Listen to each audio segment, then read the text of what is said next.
Hello and welcome back to the Analyst by Vajiram and Ravi, dated 11th July 2024. Today again we will be discussing some important topics that has appeared in today's The Hindu and The Indian Express newspapers, which are very relevant for your exam. In our first topic, we'll look into various aspects of caste census. Then we'll look into India's demographic journey. After that, we'll look into some basic detail about section 125 of CrPC and its relation with personal laws. Then we'll try to learn about an important institution, that is Central Pollution Control Board.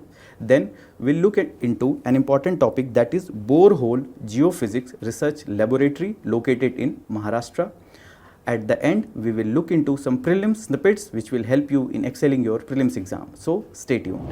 Our first topic is the case for a caste census. The context of this topic is that a write-up has appeared focusing on various aspects of caste census in today's The Hindu newspaper.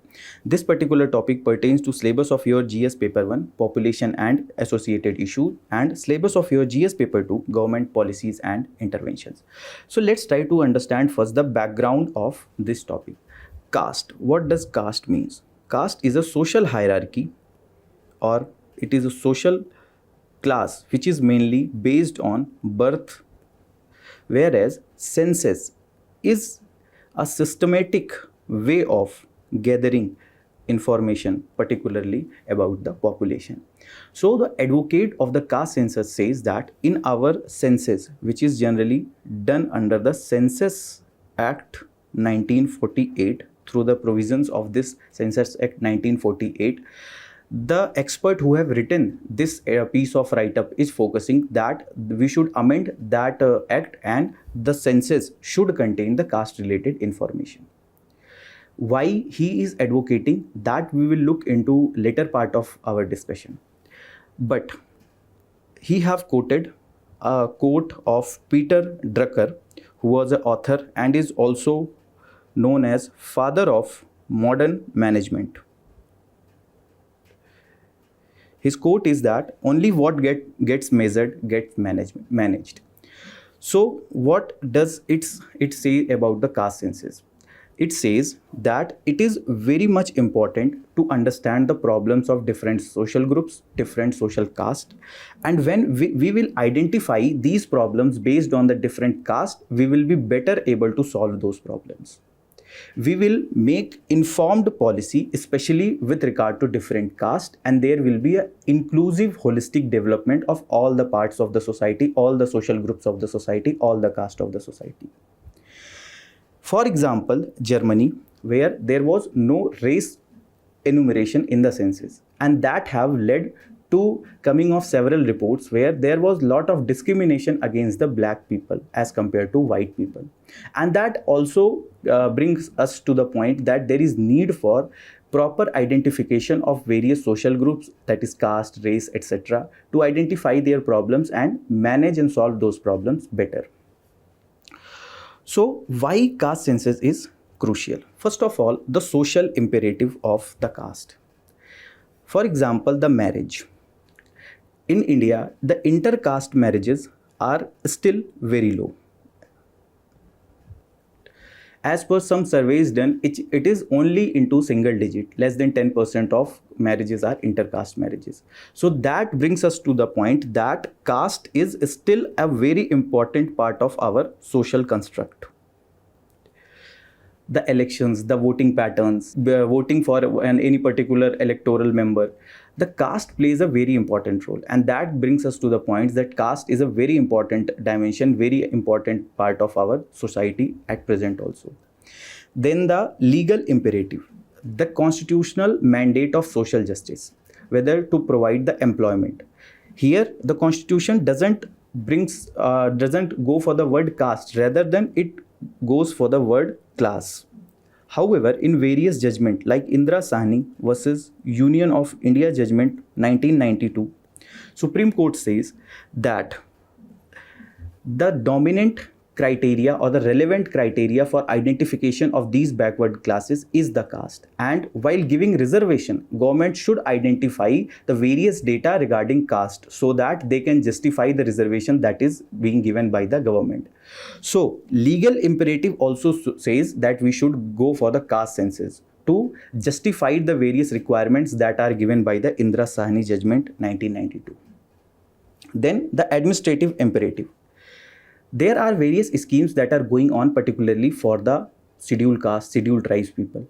Now, to avoid the correct or wrongful inclusion or exclusion, it is very important to go for the caste census, because this will help in clear identification of the beneficiaries, clear identification of the ghost beneficiaries who are not required to get benefit for that scheme.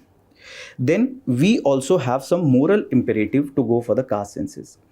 After getting various benefits for that were mainly for the scheduled caste, scheduled tribes, and later for the other backward classes also, the most of these benefits are cornered by some of the elite class that were there in that caste. For example, let's suppose in scheduled caste, there are some of the dominant caste who were well aware about the educational facilities that are being given by the government, employment facilities. They got majority of the benefits. Whereas the part of the society or the part of caste who were into the lower rung of the society, that were not very well aware, that couldn't get benefit. And those people are still into the poverty, unemployment, and other lack of other facilities. And that is where it is morally also very important to identify various caste, various issues, so that we can go for better welfare of these castes.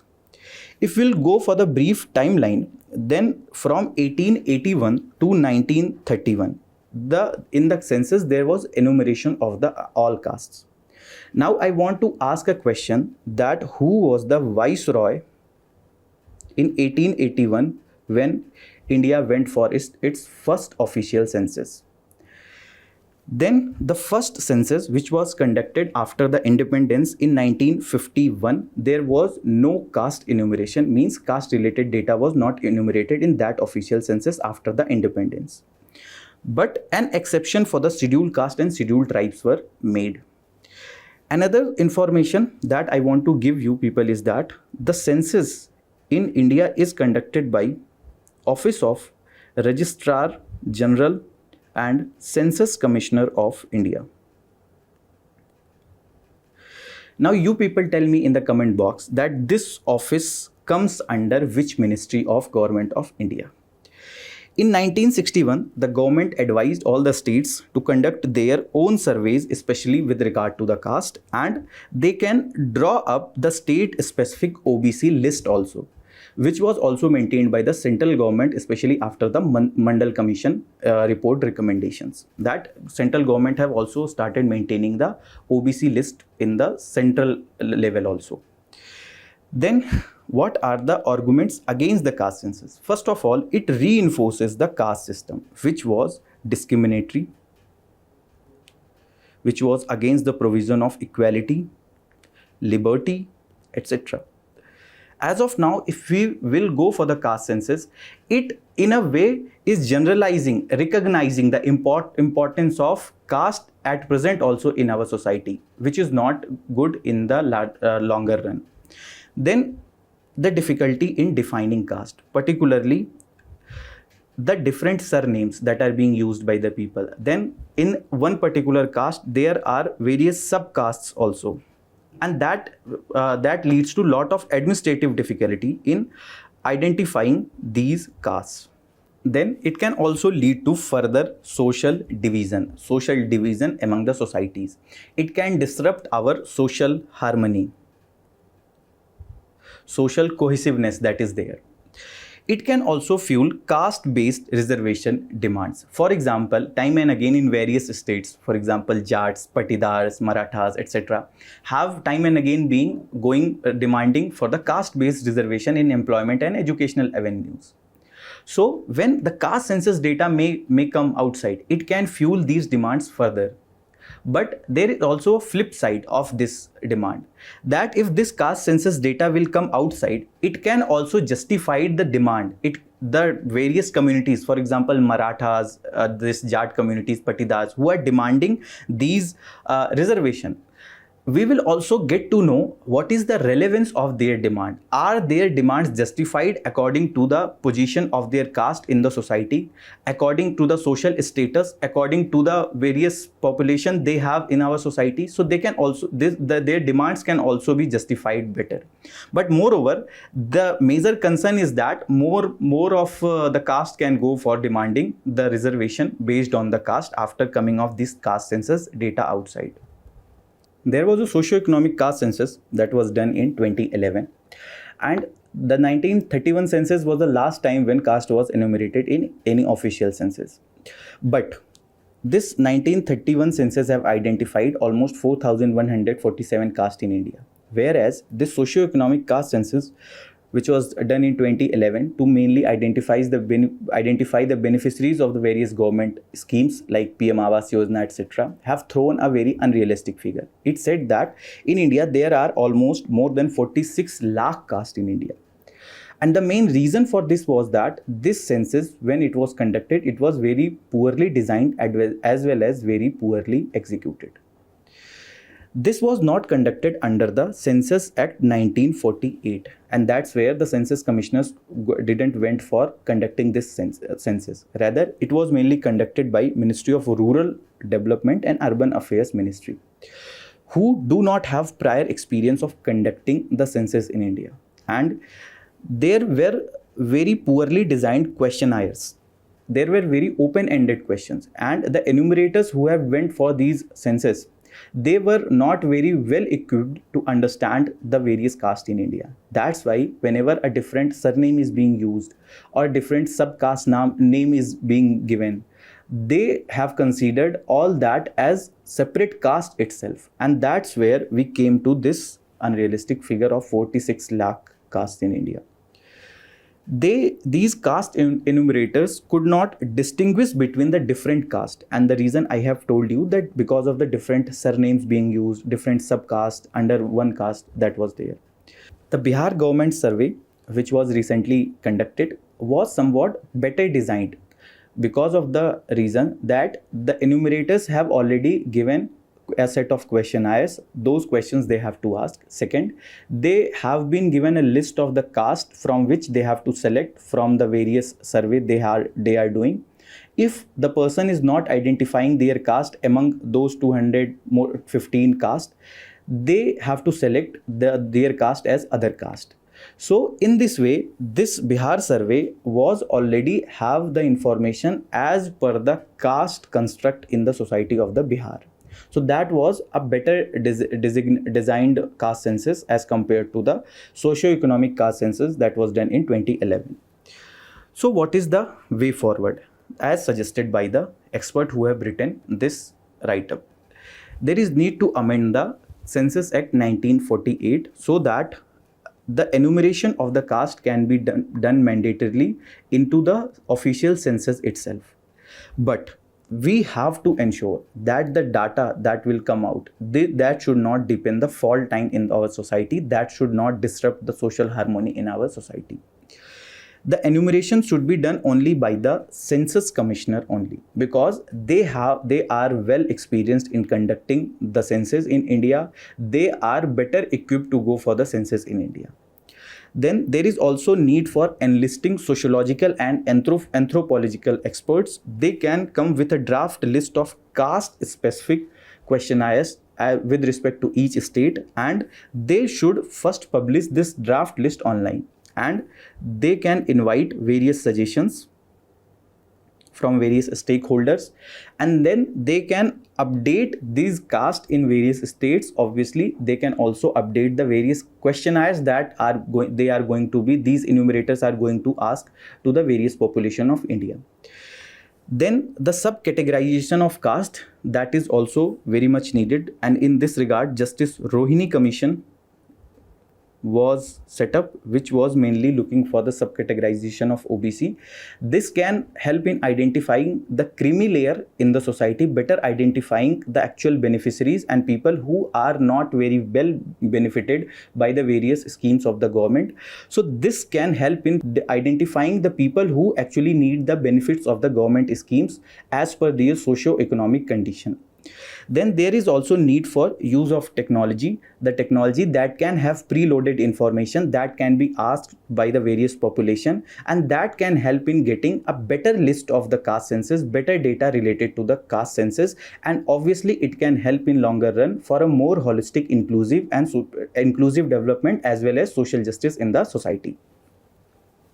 Now a mains practice question from this particular topic that you people can go for. The question says that only what gets measured gets managed. In light of above statement, discuss various facets of a nationwide caste census in India. Our second topic is India's demographic journey. The context of this topic is that a lead editorial has published analyzing India's demographic journey, especially in context of World Population Day on July 11, that is today. This particular topic pertains to syllabus of your GS paper 1, population and associated issues. So this World Population Day was established in year 1989 mainly to address the concerns about the population growth and its impact on developing nations like India. If we look into the India's demographic shift, there was a rapid global population growth, and ultimately it has also led to population growth in India also.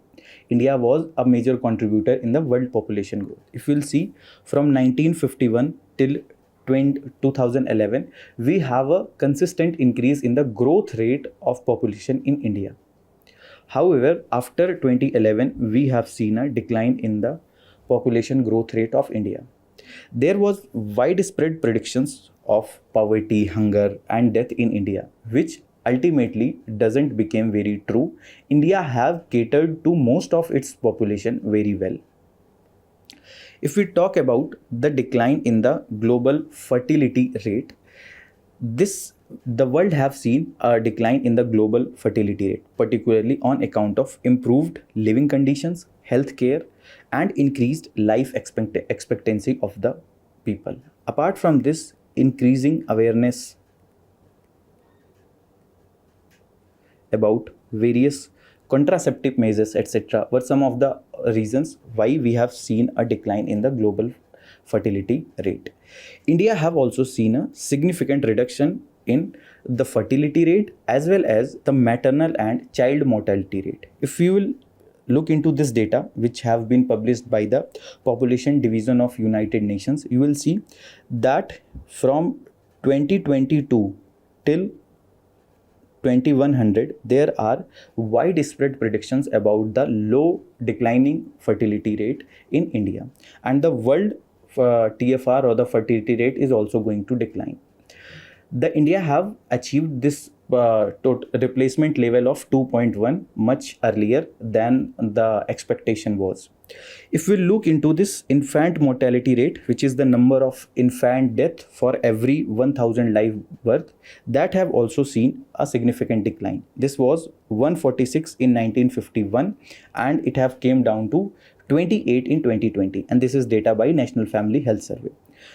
Regarding maternal mortality rate, which is the number of maternal deaths or mother deaths during the given time per 1 lakh women, that have also seen a significant decline. It have reached to level of 113 from period of 2016 to 2018.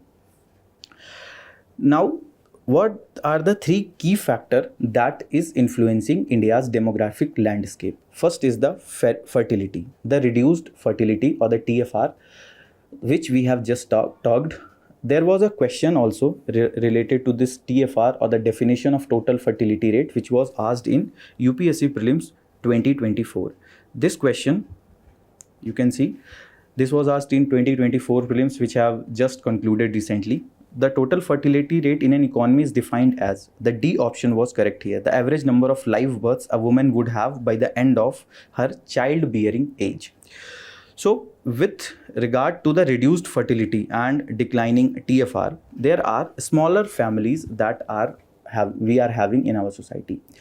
That have also led to demographic dividend, where the working age population is increasing. In this graph also you can see from 2020 to almost 2060, we will have a good number of demographic dividend or working age population in India, and we have to properly use this demographic dividend, we have to properly materialize this demographic dividend. For this, we will have to go for the skilling, where proper skills are provided to this working age population as per the demand of industry, as per the newer technologies like internet of things, artificial intelligence, machine learning, etc., so that this working age population or increasing demographic dividend can be leveraged properly, can contribute to the economic growth and development of India.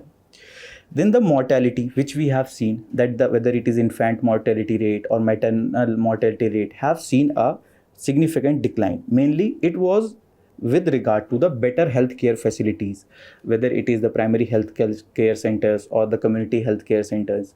Then the increased participation of private healthcare facilities have led to decline in the mortality. But there is also need to look for geriatric care. Means in India, there is increased population of the old age people.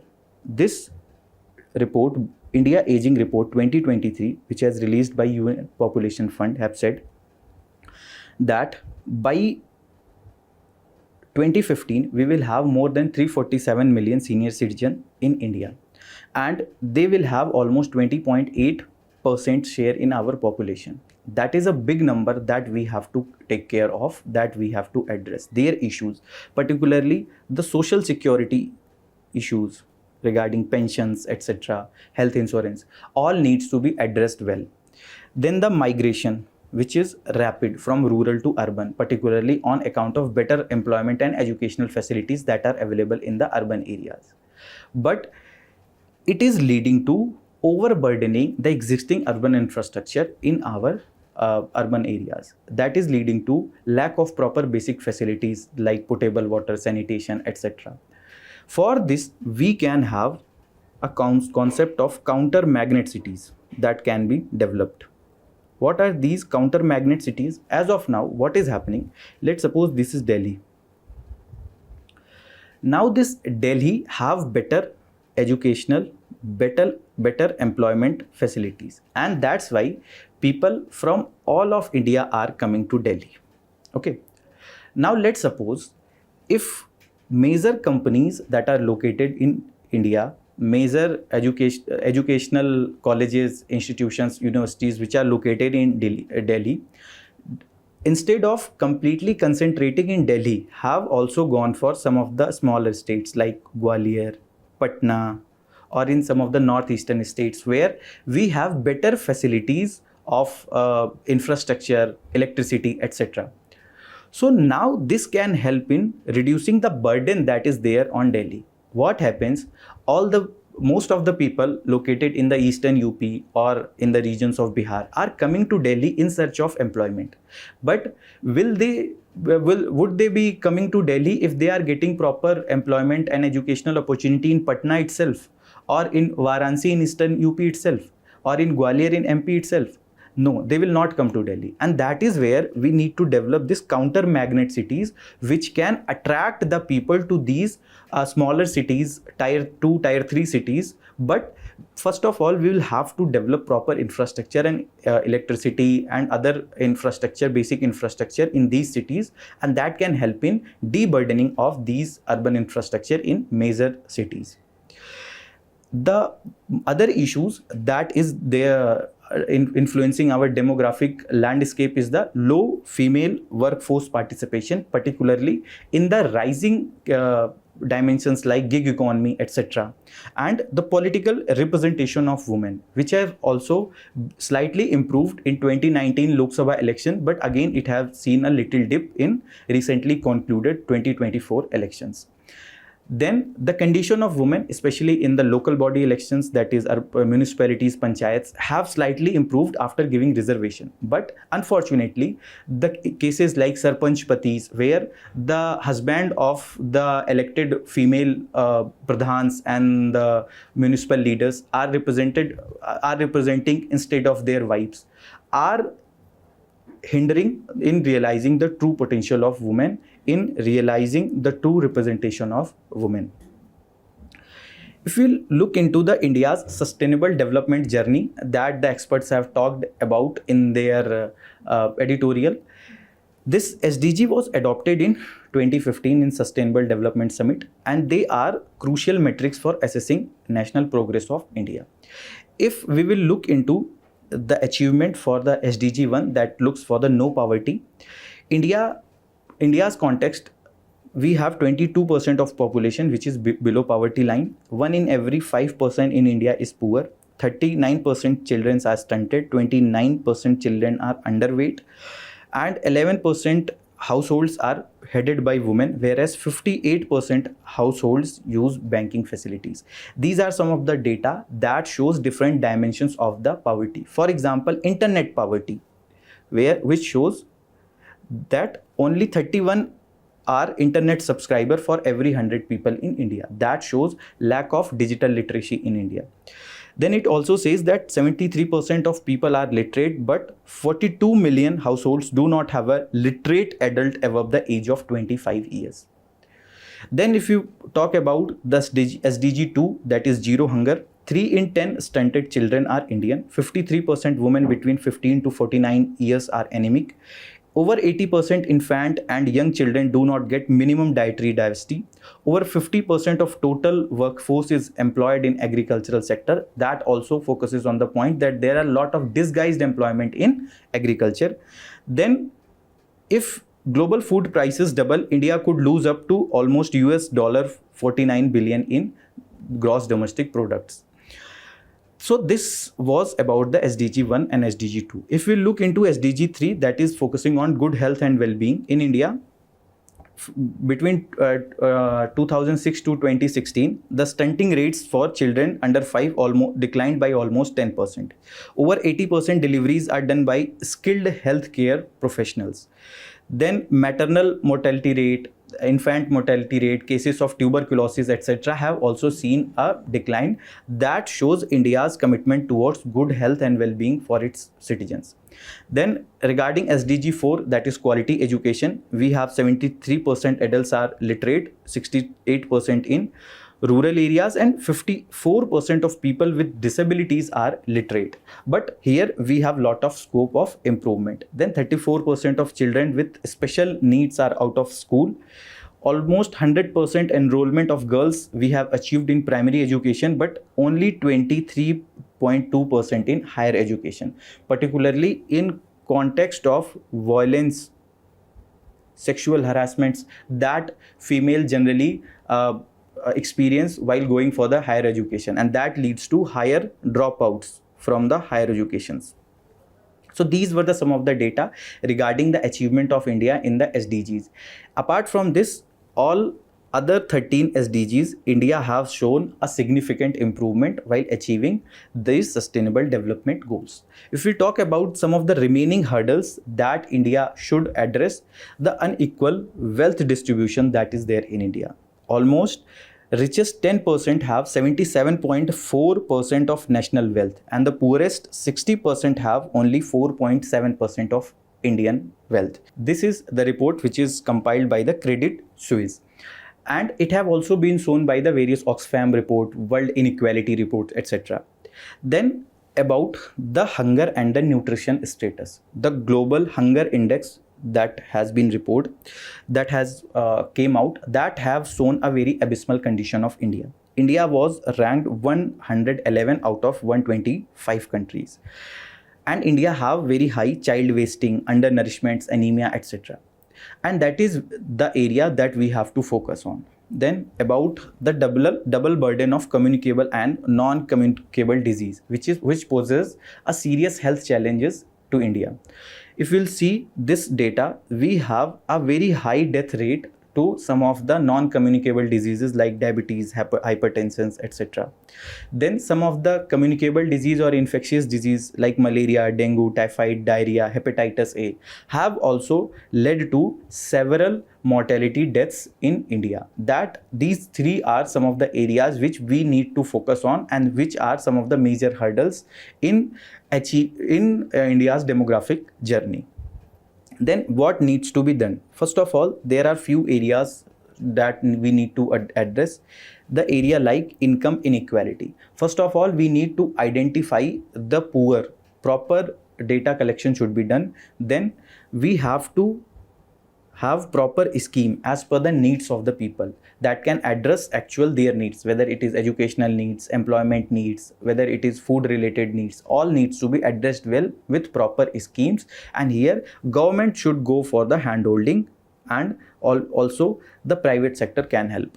Then there is need for job creation for the youth. First of all, before job creation, we need to have proper skilling, and for going for this skilling, we can have skill census, which has been recommended by the newly elected appointed chief minister of Andhra Pradesh, that is Chandrababu Naidu, who said that there is need for skill census in India that can help in proper mapping of the skill of youth in India, and obviously a better targeting of the skill related schemes in India.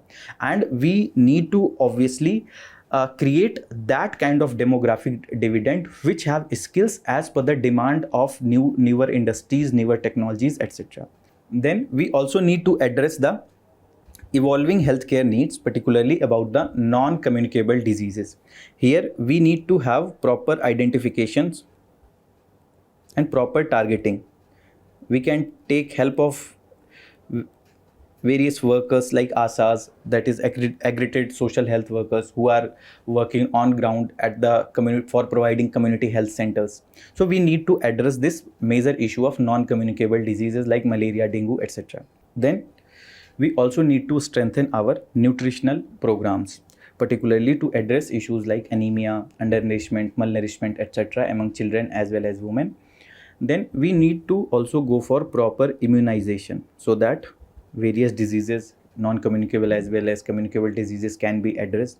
For this, the schemes like Mission Indradhanush, which is focusing on immunizations, need to be implemented, executed properly. Then there is also need for gender equality and women's empowerment. For this, majorly there is need for awareness generation, as well as legislative interventions can also be done, so that this 50% of our population is realizing its potential in true sense, as well as contributing in the economic growth and development story, as well as India's happy and fruitful demographic journey. A mains practice question from this topic is that India's demographic transition presents both opportunities and challenges in its pursuit of sustainable development goals. Discuss the key hurdles that impede India's progress towards achieving these goals. Our next topic is Section 125 of CrPC and personal laws. The context of this topic is that Supreme Court bench have reiterated that a Muslim woman is entitled to seek maintenance from her husband under Section 125 of CrPC, even if they were divorced under the religious personal law. This particular topic pertains to syllabus of your UPSC prelims, current events of national and international importance, and syllabus of your GS paper 2, government policies and interventions. So this section 125 of CrPC, which has become section 124 of BNSS or Bharatiya Nagarik Suraksha Samhita. This section says it orders for maintenance of wives, children and parents. Here, wife includes a woman who has been divorced by or has obtained a divorce from her husband and has not remarried. It is a legal provision that allows certain categories of individuals to claim financial support from their spouse or children. So here, this is mainly regarding the maintenance that a spouse or parents can get from the husband or their sons. So who can claim the maintenance? First of all, a wife can claim a maintenance under the section 125, but the reason that should be that she is unable to maintain herself, she is unable to support herself, she do not have proper financial means to support herself. Then regarding children, whether legitimate or illegitimate, who are unable to maintain themselves and are below a certain age or mentally or physically disabled. Then the parents, both father and mothers, are entitled to be maintained under this section 125 of CrPC. However, there are certain other circumstances which needs to be looked into while going for this claim maintenance. What are certain other conditions that we have to look while looking into the claim maintenance. First is the neglect or the refusal from the person with whom maintenance is sought. Second is the dependency. Claimant must establish their inability to maintain themselves. And third is the sufficient means. That sufficient means from whom claim is being asked. Let's suppose there is a husband and there is a wife. Now husband have divorced this wife. Now we have to look whether this husband have neglected or refused to give maintenance to this wife, the first condition. Then the second condition is that wife should establish their dependency on the husband, and third thing that the husband should have sufficient means, sufficient financial resources that she can give to the wife. All these three conditions should be looked while looking into the various cases of the claim maintenance. Regarding the quantum of the maintenance, the income and the financial capacity of person who is liable to pay, for example husband in this case, will be looked after. Then the needs of claimant and other relevant circumstances, the needs of the wife, whether she also have to rear the children, she also have to look for the parents and the children's, or she also have to go for the educational, or there are some health needs of the wife. All this needs to be looked while looking for the quantum of maintenance. And wife is not entitled to receive an allowance from the husband if she is living in adultery, if she refuses to live with her husband and without any sufficient cause, and if they are living separately by mutual consent. In all these three conditions, the wife is not entitled to receive an allowance from her husband. Now in this case, the present case, Muhammad Abdul Samad challenged a 2017 family court order which have said that Muhammad Abdul Samad have to give a quantum of maintenance to wife.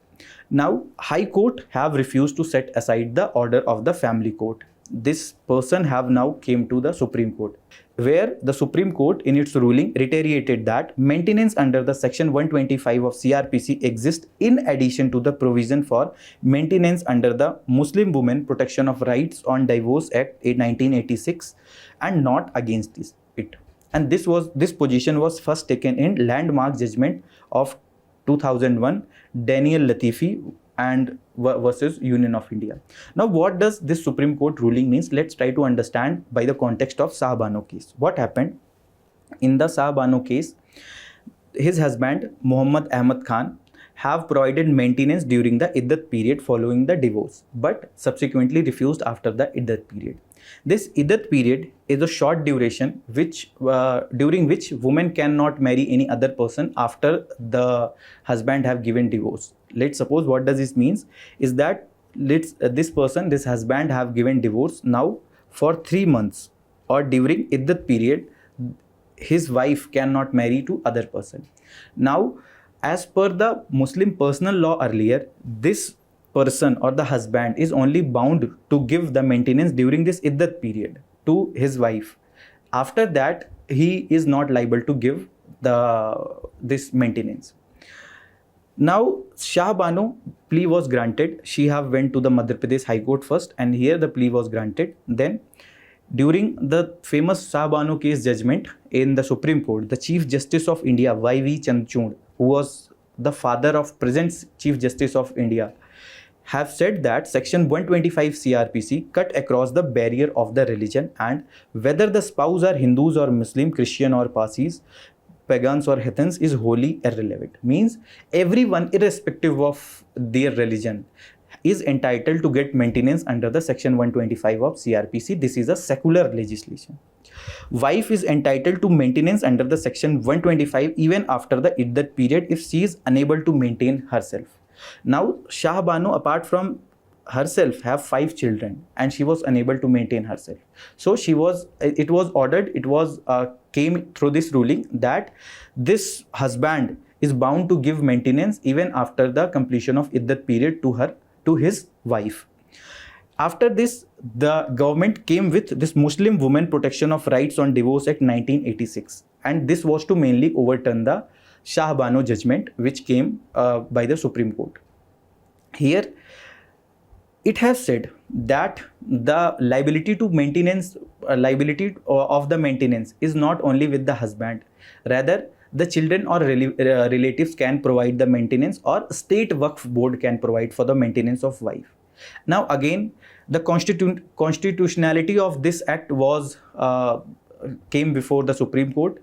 Here they said that the Supreme Court again said that Muslim husband is responsible for paying maintenance even beyond the iddat period. Okay, so this is what again it has been reiterated by the Supreme Court, that the maintenance under this section 125 CrPC exists in addition to the provisions under this Muslim Women Protection of Rights on Divorce Act 1986.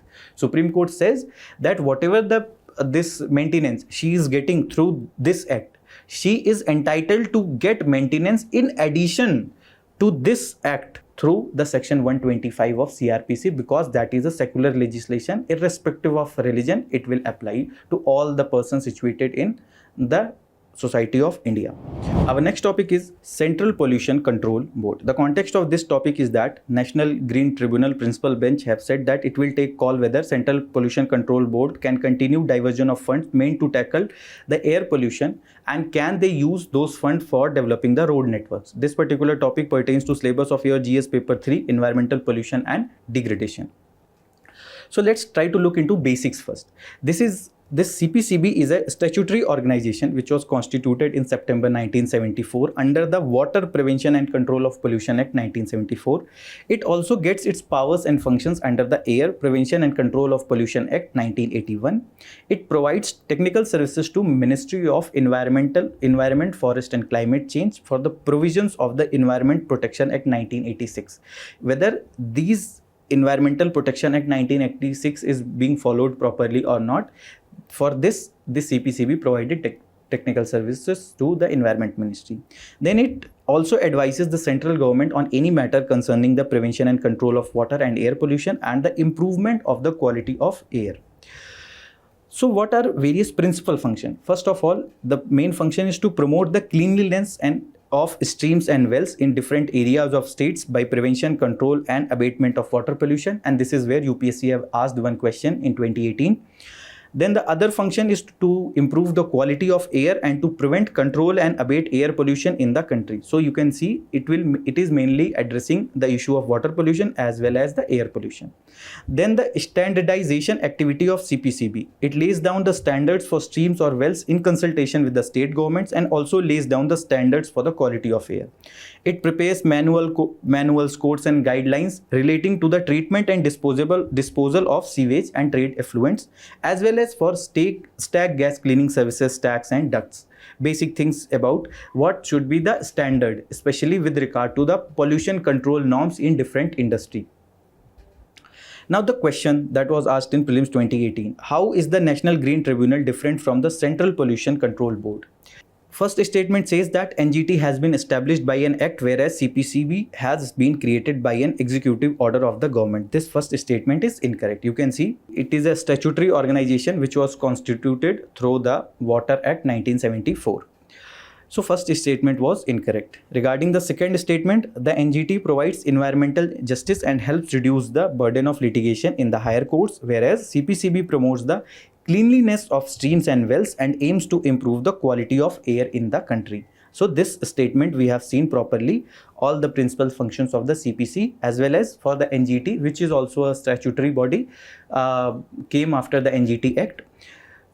The main function of NGT is to provide environmental justice and to reduce the litigation, whereas for the CPCB is to promote cleanliness of streams and wells and improve the quality of air in the country. So second statement was correct. Answer was B, 2 only.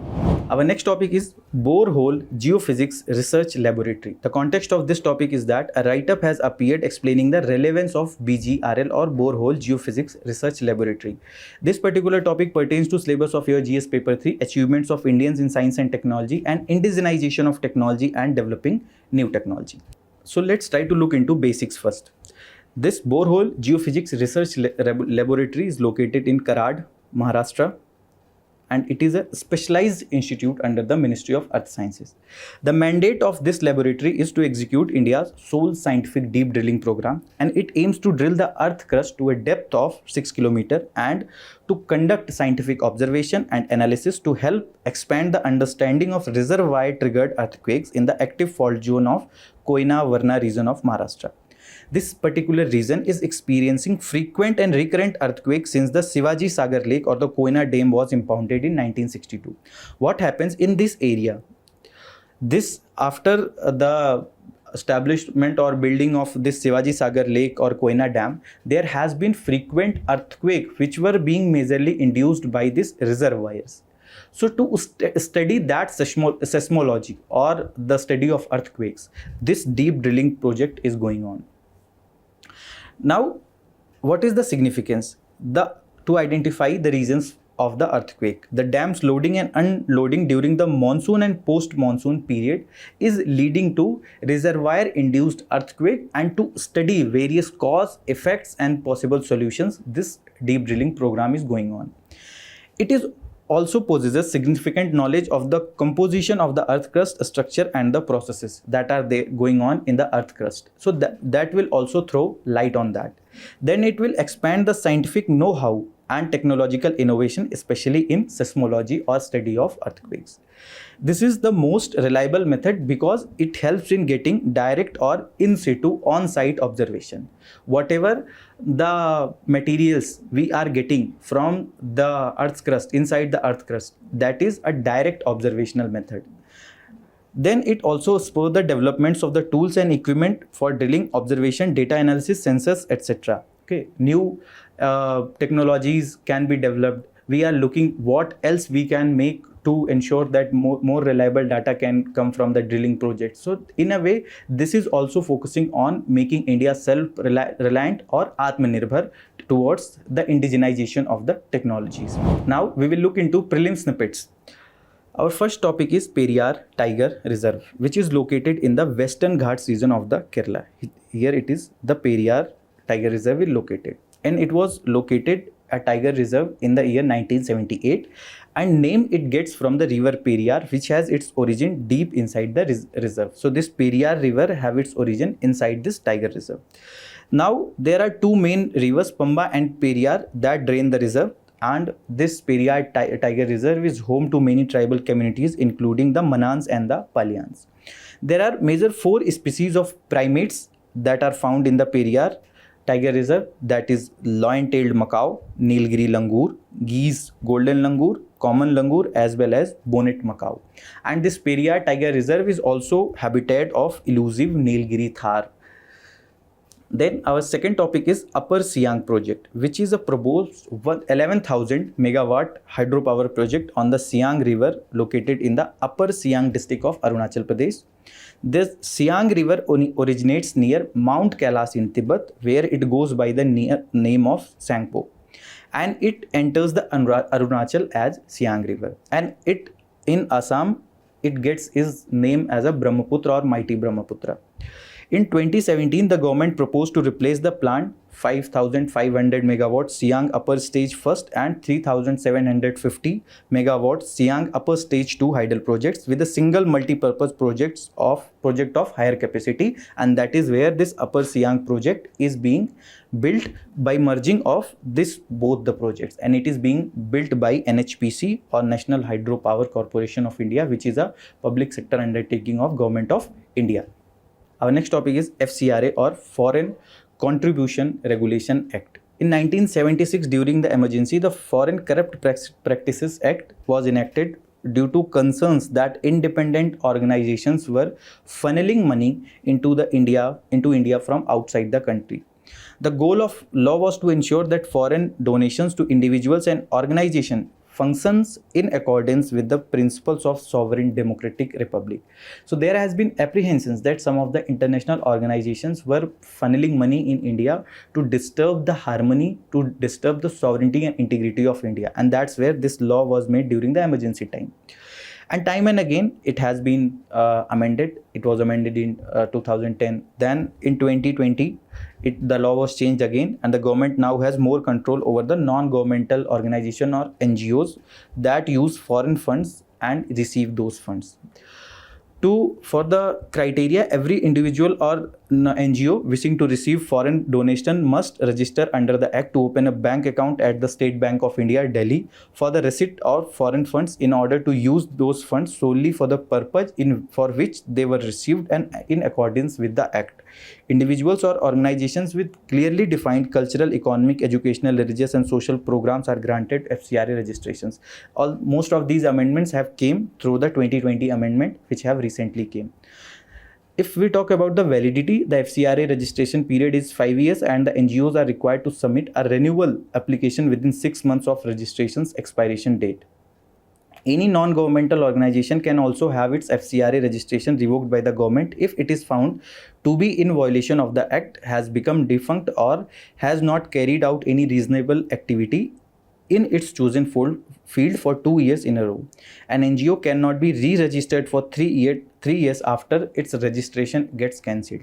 And all this is looked after MHA or Ministry of Home Affairs. The issues related to the registration, then cancellation of the registration, etc. are looked after this Ministry of Home Affairs. Other details you can get through the handout that is in the description box. Our next topic is NBFC or Non-Banking Financial Company, which is a company registered under the Companies Act 1956 or Companies Act 2013, and they are mainly involved in various financial activities like lending, investing in securities, leasing, insurance, etc. It offers various banking services but do not have a banking license. The various other features of NBFC, it provides services like personal loan, home loans, car loans, gold loans, microfinance, insurance and investment management. And it accepts public deposit for a minimum of 12 months and a maximum of 60 months. And it cannot accept the demand deposit, which is only can be done by the scheduled commercial banks. Now, a question related to this topic was asked in 2010 with reference to non-banking financial companies. Consider the following statement: they cannot engage in the acquisition of securities issued by the government. This was incorrect. They can engage in the acquisition of securities issued by the government. They cannot accept demand deposit like saving accounts. And this second statement was correct. So option B2 only was correct in this question. So that was all from my side for today's session. I hope you liked the session. All the very best. Keep studying.